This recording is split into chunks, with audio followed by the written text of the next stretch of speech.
It's 2 in the morning and you're doing the thing you always do when you can't sleep. You're Googling how to retire early.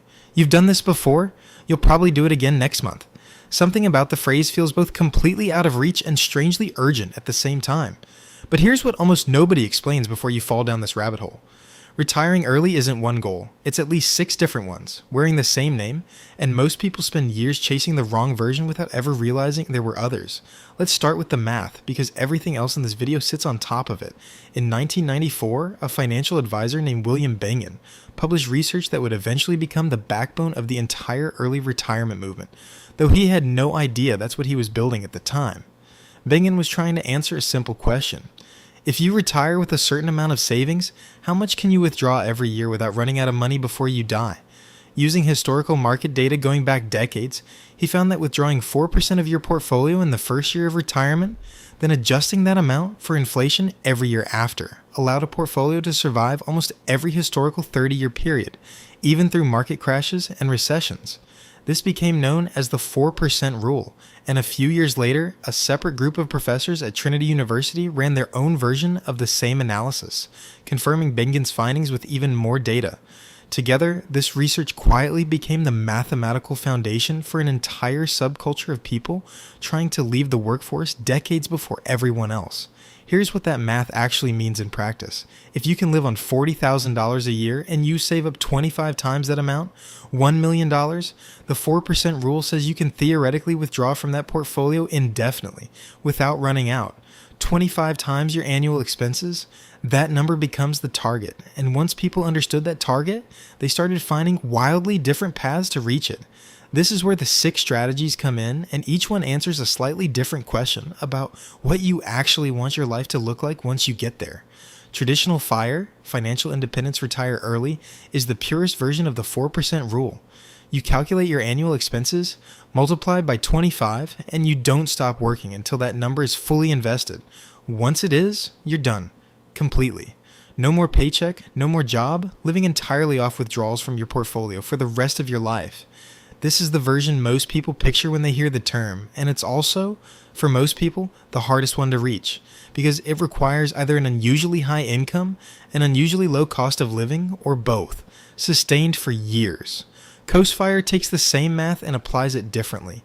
Instead of saving aggressively until you hit your full number, you save aggressively early, front-loading your investments while you're young, and then you stop.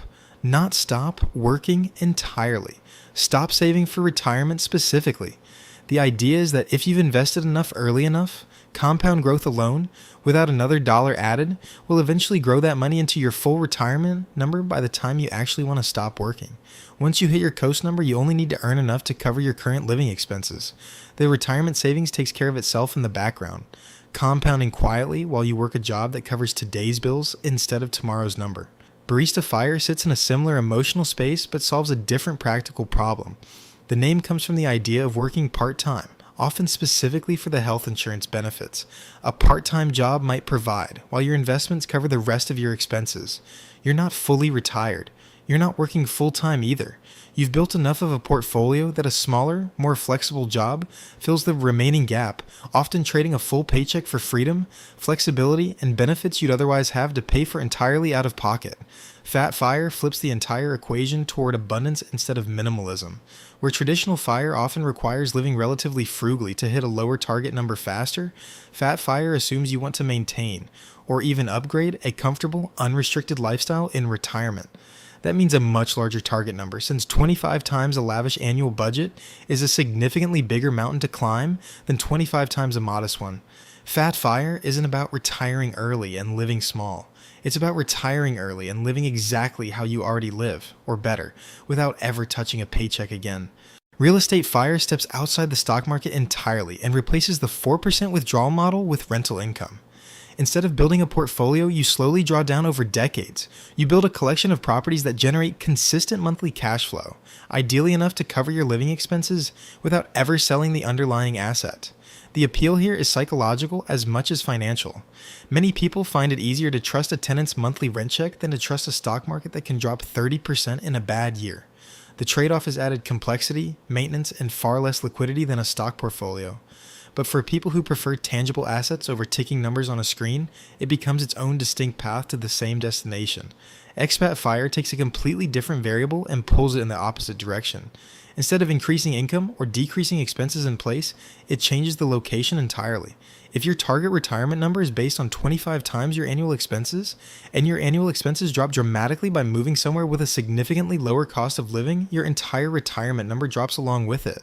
Someone who might need $1.5 million to retire in an expensive city might only need $400,000 or $500,000 to retire comfortably somewhere with a much lower cost of living. This is sometimes called geographic arbitrage, and it can shrink the years required to reach financial independence dramatically, simply by redefining where enough actually is. 6 different strategies, 6 different mathematical paths built on the exact same 4% foundation. And yet, almost nobody talks about what happens after any of them actually work. This is the part of the story that gets left out of almost every early retirement plan, and it's arguably more important than the math.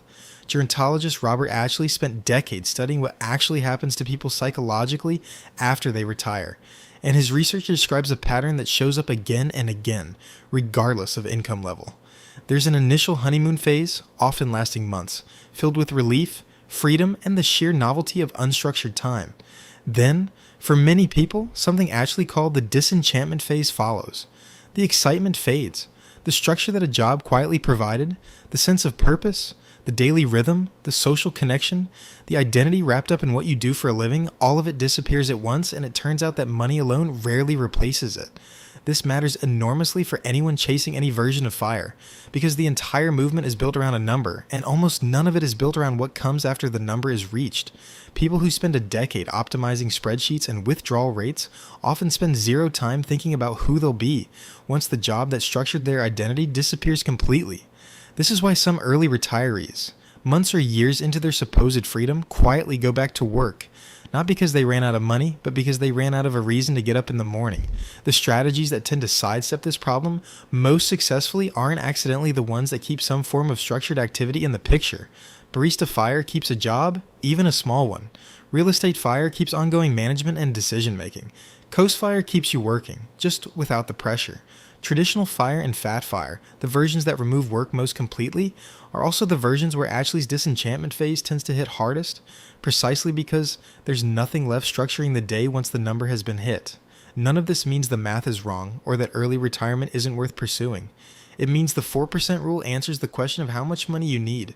It has nothing to say about what you'll do with the decades of time that money buys you.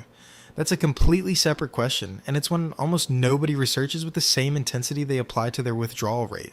So before you fall asleep tonight, still thinking about that search bar, still wondering which version of FIRE fits your life, consider asking a second question alongside the first one. Not just how much money do I need to stop working, but what, specifically, will structure my days once I don't have to. It's 2 in the morning again, somewhere, and someone else is typing the same search into the same glowing screen. The number they're chasing is real and reachable in one of 6 different ways, but the number was never the whole plan. It was only ever half of it. There's a practical question worth answering too, because knowing the 6 strategies exist doesn't tell you which one actually fits your situation. The honest answer is that most people aren't purely one type.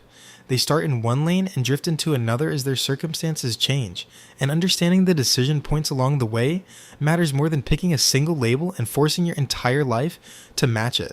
If your income is high relative to your expenses and you're willing to live well below your means for a sustained stretch of years, traditional FIRE is mathematically the fastest route to full independence, because every dollar you don't spend accelerates the timeline in 2 directions at once, lowering the number you need while simultaneously growing the number you have. The trade-off is obvious. It demands the most sacrifice for the longest period, and it's also the version most likely to trigger Atchley's disenchantment phase, since it removes work completely and all at once. If you're younger, earlier in your career, and simply want breathing room rather than a hard stop, Coast FIRE tends to fit better because it converts financial pressure into financial patience. You're not racing toward a number that lets you quit. You're racing toward a number that lets you exhale, after which your job becomes optional in urgency, even if it isn't optional in your daily schedule.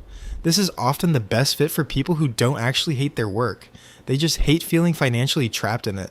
Barista FIRE tends to suit people who value structure and social contact more than they initially realize, often people who have already worked full careers and know from experience that unstructured time doesn't automatically feel like freedom. Keeping even a small, flexible job isn't a failure to reach real independence. For a meaningful percentage of early retirees, it's the version that actually works long term, precisely because it sidesteps the identity vacuum that catches so many people off guard. Fat FIRE fits people who have already achieved financial independence at a lower number and found it wasn't actually enough, whose vision of retirement includes travel, hobbies, or a lifestyle that a bare-bones number can't support. It's not about greed. It's about being honest that 25 times a survival budget and 25 times a life you'd actually enjoy living can be very different numbers, and pretending otherwise just delays the eventual reckoning. Real estate FIRE tends to attract people who are already comfortable with hands-on management, who don't mind a phone call about a broken water heater in exchange for monthly cash flow they can see and touch. It's rarely the fastest path mathematically, but for people who distrust market volatility more than they distrust tenant turnover, it solves a psychological problem that a stock portfolio never quite does, and Expat FIRE tends to fit people for whom location was never sacred to begin with, people who are equally comfortable building a life somewhere new as they are where they currently live. For this group, geographic arbitrage isn't a sacrifice. It's simply choosing a different setting for a version of freedom they were already planning to pursue.